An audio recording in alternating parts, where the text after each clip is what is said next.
Welcome to the second episode in a Legendarium series about medieval legends. In this installment, King Arthur, we will talk about the legendary king's evolution from a Welsh hero to a Breton champion, and finally an English legend.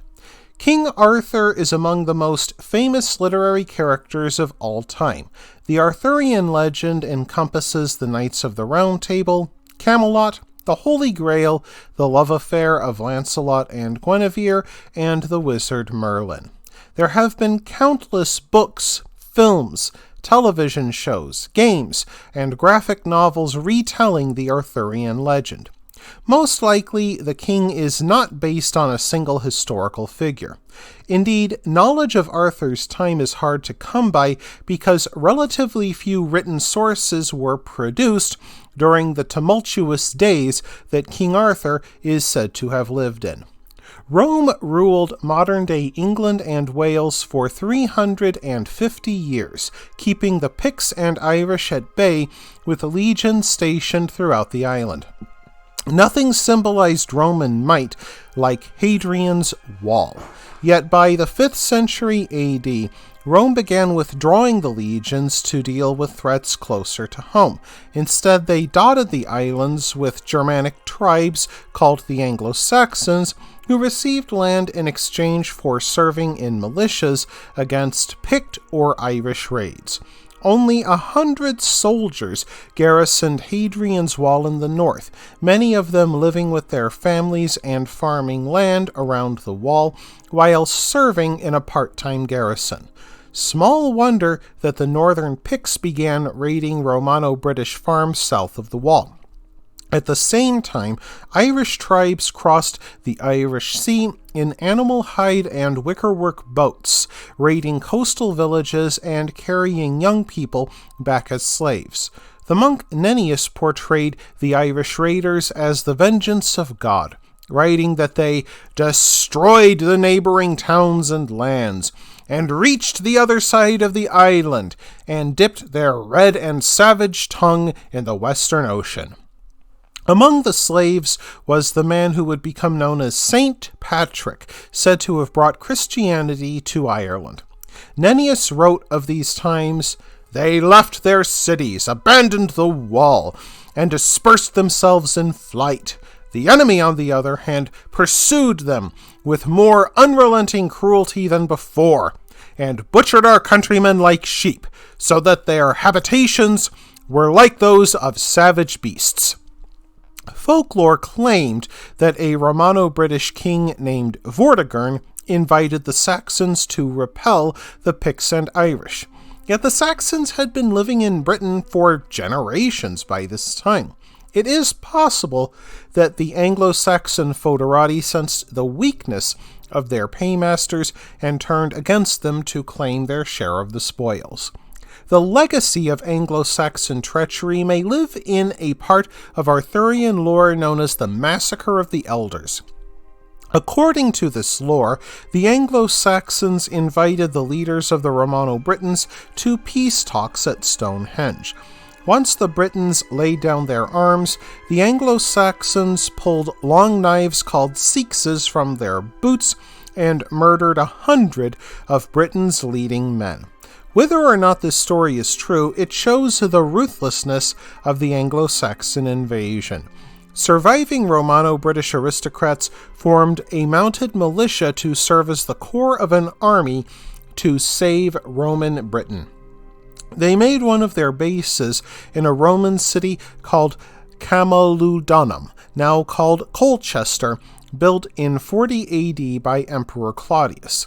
While we don't know if a proto-Arthur ever set foot in Cited, by the High Middle Ages, this city entered the realm of legend, imagined as a lost city which championed Roman civilization against Germanic barbarism. Chrétien de Troyes may have corrupted the name of this city into Camelot. And according to tradition, the Romano-Britons won a great victory at Badon Hill around the year 495 AD, more than a generation after the fall of Rome. 50 years later, a historian named Gildas wrote that a man named Arthur joined the war against the Germanic invaders. Curiously, he does not call Arthur a king, but a war captain. While this victory stalled the Germanic advance for a generation, it did not end it. In the end, Justinian's plague finished off the Romano-British resistance. People died so quickly in the West that in some places residents buried hundreds of people in a single pit and still couldn't fit in their dead. Of course, the Germanic conquerors did not regard the victor of Baden Hill as a hero to be celebrated. Rather, stories about Roman champions against Germanic invaders survived on the fringes of Britannia, in Cornwall, western Wales, and northern France, where Romanized Britons fled. Nennius wrote of them as the miserable remnant, being taken in the mountains, murdered in great numbers. Others, constrained by famine, came and yielded themselves to be slaves forever to their foes, running the risk of being instantly slain, which truly was the greatest favor that could be offered them. Yet, this miserable remnant, as Nennius called them, survived in the region of Breton, later called Brittany, populated by Romano-British refugees who fled the Anglo-Saxon invasion. A Welsh poem called Ye Gododdin, an elegy for warriors who fell against the Saxons, written in the year 600, referred to a man named Arthur.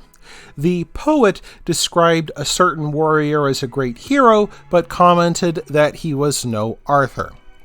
By then, stories in Wales, Cornwall, and Brittany inflated Arthur into something greater than any real Roman had been, claiming that he personally killed 940 Saxons and drove them into the sea, something that plainly did not happen. Yet they even turned Arthur's dog Cabal into a mythic hound which left paw prints in stone and died in battle against the totemic boar of Troyant. Such tales spread and grew in the telling, especially in the county of Brittany. Over 500 years after the fall of Roman Britain, another conqueror named Duke William of Normandy looked for allies to help him take over Anglo-Saxon England. Almost a quarter of his knights, the whole of his left flank, came from Brittany. And when Duke William of Normandy promoted himself to King William of England after the Battle of Hastings in 1066, many of those Breton knights became barons and lords in the country their ancestors fled. Not 60 years later, a Norman monk named Geoffrey of Monmouth wrote The History of the Kings of Britain, which transformed a renowned local hero into the greatest king Christendom ever knew. Geoffrey of Monmouth drew upon Celtic and Latin sources, creating a work more mythological than historical. Monmouth's epic and wholly fictional work claimed that Arthur conquered England, Ireland, France, and even Iceland, making him a ruler on a par with Charlemagne. It also served as Norman propaganda, making the Briton Arthur into a glorious hero and his Saxon enemies into treacherous, red-handed heathens. In short, King Arthur had come home to England as a conqueror. That wraps things up for this episode of The Legendarium. I hope you enjoyed it. If you did, press like. If you want to see more, press subscribe. And if you've got anything to say, let me know in the comments section.